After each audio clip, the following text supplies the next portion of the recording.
Selamat pagi, salam damai sejahtera bagi kita semua. Bapak, Ibu, dan saudara-saudara, kita bersyukur pagi ini kita memasuki hari yang baru, Sabtu 24 Juni 2023. Sebelum kita memulai aktivitas kita akan mendengarkan firman Tuhan. Dan untuk itu, marilah kita berdoa. Terima kasih Tuhan atas penyertaan-Mu bagi kami hingga pagi ini. Dan kami akan mendengarkan firman-Mu.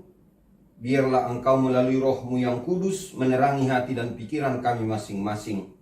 Agar kami dapat mengerti firman-Mu Tuhan. Berkatilah kami semua.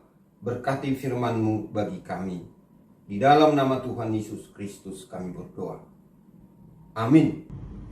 Ayat harian kita hari ini Sabtu 24 Juni 2023 diambil dari Galatia 5 ayat 13. Saudara-saudara, memang kamu telah dipanggil untuk merdeka, tetapi janganlah kamu mempergunakan kemerdekaan itu sebagai kesempatan untuk kehidupan dalam dosa, melainkan layanilah seorang akan yang lain oleh kasih. Bapak, Ibu, dan saudara-saudara yang dikasihi Tuhan Yesus Kristus, hari ini kita mendengarkan firman Tuhan tentang dibebaskan untuk melayani secara kreatif. Dibebaskan untuk melayani secara kreatif.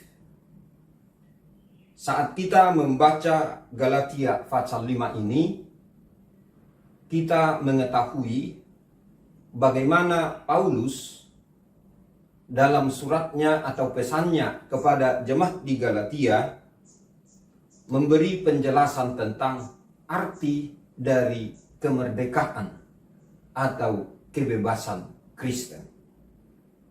Dikatakan Kristus melalui kedatangannya ke dunia ini untuk membebaskan manusia, seluruh umat manusia, dari ikatan atau dari perbudakan hukum Taurat.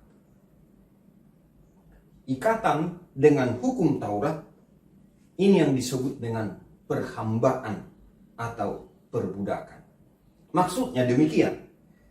Bagi seorang yang telah menjadi Kristen, yang menerima Kristus dengan pengorbanannya di kayu salib dan mempercayai Tuhan Yesus Kristus itu, maka dia tidak lagi ada kewajiban untuk menaati hukum Taurat. Mengapa? Karena tidak ada seorang pun di dunia ini yang mampu memenuhi tuntutan hukum Taurat itu. Kedatangan Yesus ke dunia ini adalah menawarkan anugerah. Anugerah pengampunan dosa, anugerah adanya kehidupan yang baru, dan anugerah keselamatan. Dan ini diberikan kepada setiap orang yang percaya kepada Kristus melalui pengorbanannya di kayu salib. Sehingga kedatangan Kristus ke dunia ini adalah untuk membebaskan kita dari segala sesuatu yang membebani, yang mengikat kita, termasuk dari tuntutan hukum Taurat itu. Iman kepada Yesus Kristuslah yang membuka jalan bagi setiap orang untuk memperoleh anugerah yang diberikan oleh Tuhan Yesus itu. Itu adalah anugerah dari Allah Bapa bagi setiap orang yang percaya dan menerima Kristus, dan selanjutnya akan dibimbing atau ditolong oleh Roh Kudus untuk memasuki kehidupan yang baru. Bapak, Ibu, dan saudara-saudara, ayat renungan hari ini mempertegas kembali apa arti kebebasan seorang Kristen atau kemerdekaan seorang Kristen. Prinsip utama bagi orang Kristen adalah menggunakan atau memanfaatkan setiap kesempatan yang dia peroleh untuk melayani orang lain. Melayani sesama. Pelayanan apa? Atau pelayanan yang bagaimana? Jawabnya secara singkat dan sederhana, pelayanan yang digerakkan oleh kasih, pelayanan yang didorong oleh kasih, dan pelayanan yang ada di dalam kasih. Mengapa? Karena kita telah terlebih dahulu menerima kasih dari Tuhan tadi, lalu kasih itulah yang menggerakkan kita untuk melayani sesama manusia, untuk melayani orang lain. Mengasihi sesama berarti melakukan pelayanan yang digerakkan oleh kasih Kristus tadi. Lalu apa artinya ini bagi kehidupan kita pada saat ini? Pertama, bahwa kita sudah merdeka atau bebas.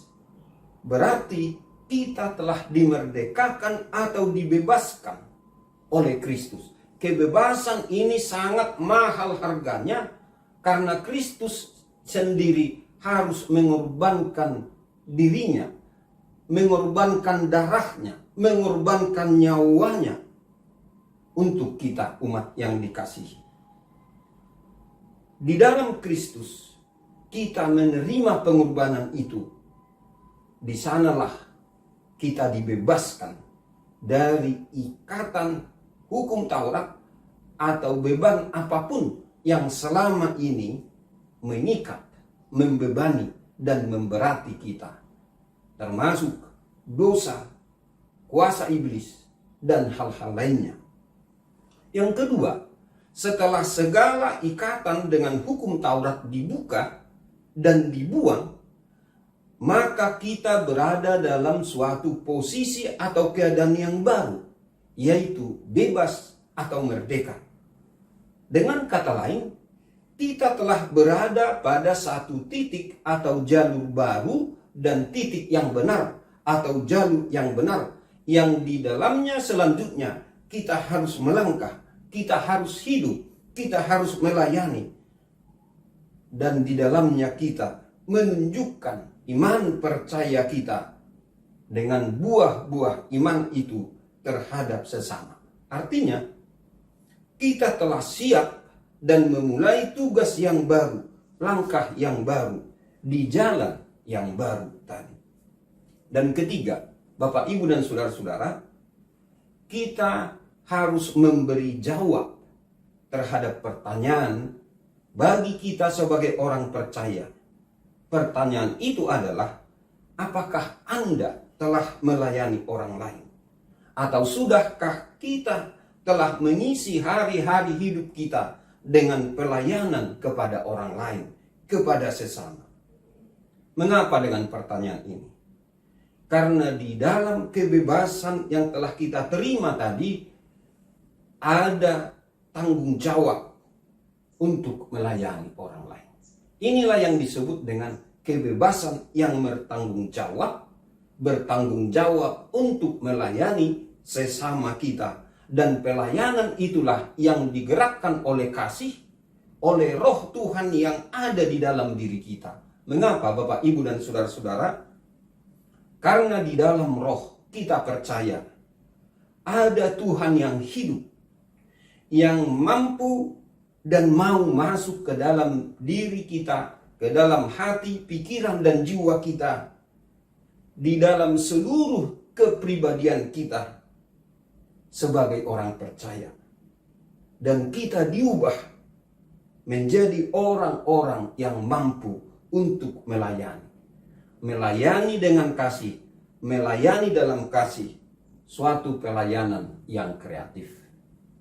Amin. Selamat pagi, salam damai sejahtera. Tuhan Yesus memberkati. Kita berdoa. Terima kasih Tuhan atas firman-Mu. Biarlah itu memberikan peneguhan dan penguatan bagi kami untuk melayani sesama kami. Berkatilah firman-Mu bagi kami. Berkati kami yang mendengarkan firman-Mu. Dan kami berdoa untuk saudara-saudara kami yang dalam keadaan berduka. Tuhanlah yang memulihkan, memberi penguatan dan penghiburan bagi mereka. Bagi yang sakit Tuhan, biarlah Engkau yang menyembuhkan.